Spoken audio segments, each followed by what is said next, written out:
मम्मा, आप इतना उदास क्यों दिख रही हैं?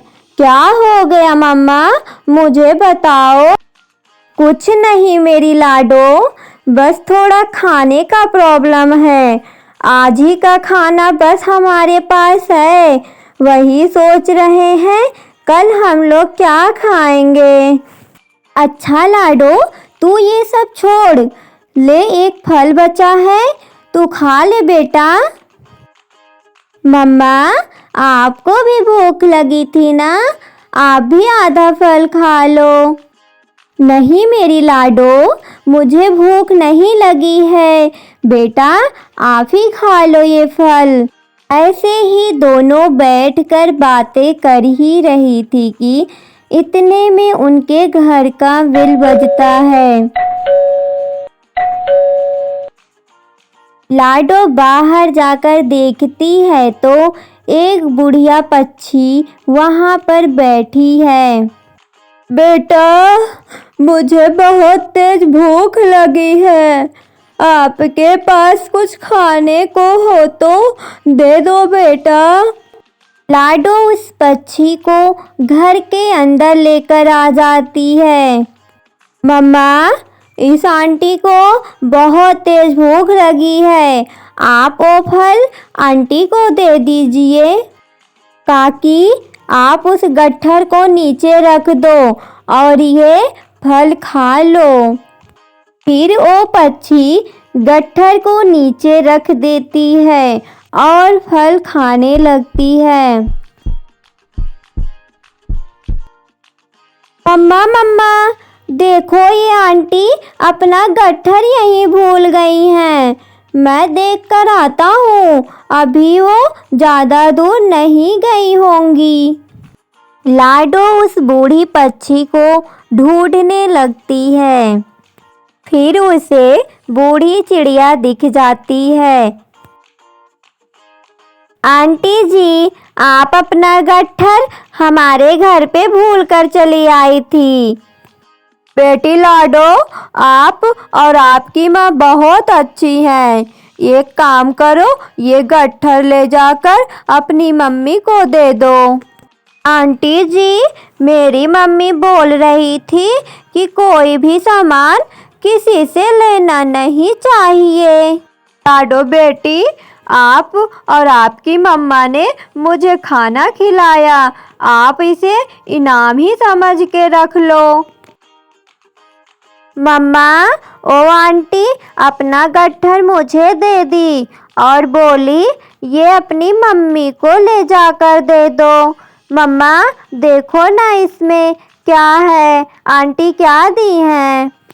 अच्छा मेरी लाडो, अभी बहुत रात हो गई है, अभी चलो सो जाओ, कल सुबह उठकर हम लोग इसे देख लेंगे इसमें क्या है।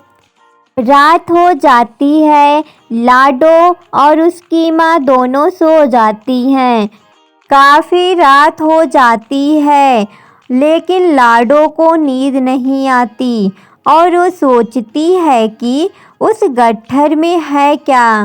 फिर लाडो उठकर वो गट्ठर खोलने लगती है, उसमें पूरे सोने के सिक्के भरे हुए थे। मम्मा मम्मा, जल्दी उठो। मम्मा देखो इसमें आंटी क्या दी हैं। मम्मा जल्दी उठो। इतने में गौरी उठ जाती है और देखकर वो दोनों बहुत खुश हो जाते हैं। मम्मा, आंटी के पास खाने का भी कुछ नहीं था और इतने सारे सोने के सिक्के आंटी के पास कहाँ से आए होंगे।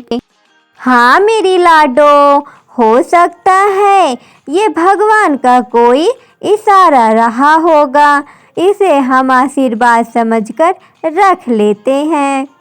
कुछ टाइम बाद सुबह हो जाता है और गौरी उस सोने के सिक्के को लेकर दुकान पे बेचने के लिए चली जाती है। फिर गौरी उस पैसे से कुछ राशन खरीदती है और कबूतर अंकल से बोलती है, कबूतर अंकल अगर आपके पास कोई ज़रूरतमंद पक्षी आए तो आप मेरे घर भेज देना, मैं उन लोगों की मदद करती हूँ। अरे वाह बेटा, आप तो बहुत अच्छा काम करते हो। अगर ऐसी कोई पक्षी आई तो मैं ज़रूर भेजूंगा। कुछ टाइम बाद कबूतर के पास कालू आता है। अंकल, मेरे पास पैसे नहीं हैं और मुझे बहुत तेज से भूख लगी है। आप मुझे खाने को कुछ दे दो, मैं धीरे धीरे आपका पैसा चुका दूंगा। कालू, तुम गौरी के घर चले जाओ। गौरी ज़रूरतमंद पक्षियों की मदद करती है। फिर कालू गौरी के घर की तरफ जाने लगता है। अरे कालू, कैसे आना हुआ? गौरी, मैं सुना हूँ तुम ज़रूरतमंद पक्षियों की मदद कर रही हो, तो मुझे बहुत तेज से भूख लगी थी, इसलिए चला आया मैं। अच्छा ठीक है कालू, मैं तुम्हारे लिए कुछ खाने को ले आती हूँ। कालू, लो खा लो। गौरी, आपका बहुत बहुत धन्यवाद। गौरी, अभी कुछ दिन पहले आपके पास कुछ खाने को भी नहीं था, ये कैसे हुआ गौरी? फिर गौरी कालू को पूरी बात बता देती है। अच्छा गौरी, फिर मैं भी जा रहा हूँ उस चिड़िया को ढूंढूंगा और एक दिन मैं भी बहुत अमीर बन जाऊंगा।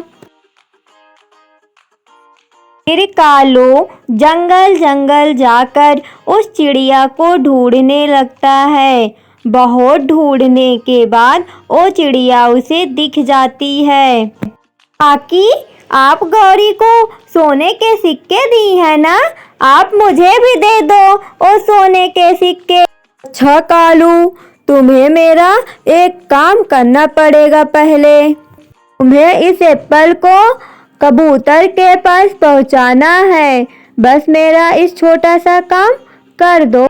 फिर कालू उस एप्पल को लेके जाने लगता है। कुछ दूर जाने के बाद एक पेड़ पर बैठ जाता है। ये काकी कितनी गंदी हैं, मुझसे इतना काम करवा रही हैं। एक काम करता हूँ, ये एप्पल मैं खुद ही खा लेता हूँ, उनको पता भी नहीं चले और उनको जाके बोल दूंगा मैं वो फल कबूतर को दे आया। यही सोचकर कालू वो फल खा लेता है और फिर चिड़िया के पास वापस लौटने लगता है।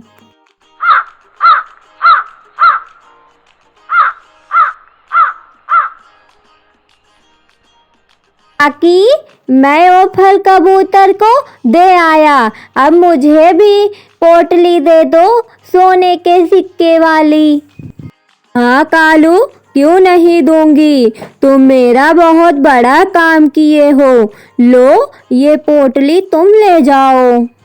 कालू बहुत खुश हो जाता है और अपने घर के पास चला आता है। अब से मैं इसे खोलना चाहता हूँ। पहले मैं खोल कर देखता हूँ कि इसमें कितने सोने के सिक्के हैं। कालू बहुत ही खुश होकर उस पोटली को खोलने लगता है। उसमें से बहुत सारे कीड़े मकोड़े निकलने लगते हैं। तो मुझे बचाओ, इस आंटी ने क्या दे दिया मुझे?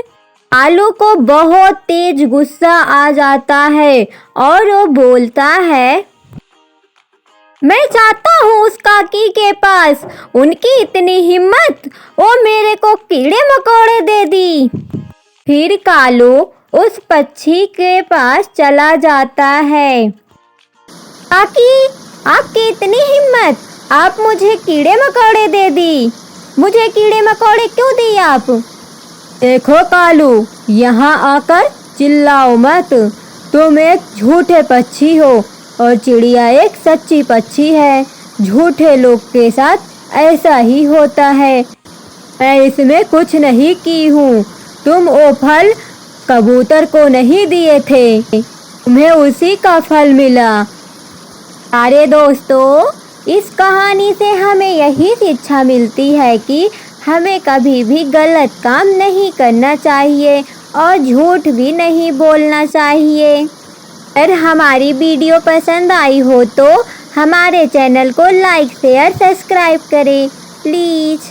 प्यारे बच्चों, कमेंट में इस क्वेश्चन का आंसर बताएं।